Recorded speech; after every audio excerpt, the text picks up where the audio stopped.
আপনারা খেলেন? তো এই খেলা দেখে আনাস রাদিয়াল্লাহু তাআলা আনহু ভুলে গেলেন যে বিশ্বনবীর জামা আনতে হবে। উনি ভুলে যে উনিও দাঁড়িয়ে খেলা দেখতে শুরু করলেন। এখন ঘন্টার পর ঘন্টা যায়, আনাসও আসে না, জামাও আসে না। বিশ্বনবী ভাবলেন, হায় রে, আনাস মনে হয় ভুলে গিয়েছে, কি আর করা, যাই নিজের জামা নিজেই নিয়ে আসি। বিশ্বনবী বের হলেন জামা আনতে। বের হয়েই দেখে মদিনার গলিতে বাচ্চারা খেলতেছে, ওইদিকে আনাস রাদিয়াল্লাহু আনহু দাঁড়ানো। বিষ্ণু সাল্লাল্লাহু কিছু বললেন না, যে উনিও আনাস রাদিয়াল্লাহু তাআলা আনহুর পাশে দাঁড়িয়ে খেলা দেখতে আরম্ভ করলেন। সুবহানাল্লাহ পড়বেন না? সাইয়েদানা আনাস খেলা দেখতে দেখতে দেখতে দেখতে দেখতে দেখতে হঠাৎ বিশ্বনবীর দিকে চোখ পড়ে গেছে। বিশ্বনবীর চোখের দিকে যখন সাইয়েদানা আনাস রাদিয়াল্লাহু তাআলা আনহুর চোখ পড়ে গেছে, সাইয়েদানা আনাস বলে, আমার কলিজাটা এখান থেকে এদিকে চলে আসছে ভয়ে। কিসে? ভয়ে। উনি বললেন, আমার গলা শুকিয়ে যেতে আরম্ভ করলো, কাঁপতে লাগলাম।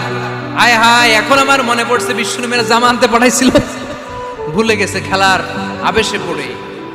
উনি বললেন, বিশ্বনবী আমারে ধমক দেন নাই, আমার গায়ে হাত তোলেন নাই, জামা আনতে পাঠাইছি, এখানে খেলা দেখতেছো এটাও বলেন নাই, বিরক্তিও প্রকাশ করেন নাই। বিশ্বনবী শুধু একটা হাসি দিয়েছেন, স্মাইল। কি দিয়েছেন? একটা মুচকি হাসি দিয়েছেন। কি হাসি? সাইয়েদানা আনাস বলে, ওই যে ওই দিনের বিশ্বনবীর মুচকি হাসির শাসন মরার আগের দিন পর্যন্ত আমি আনাসকে সোজা রাস্তায় রেখেছি, আর ডানে বায়ে নেই নাই।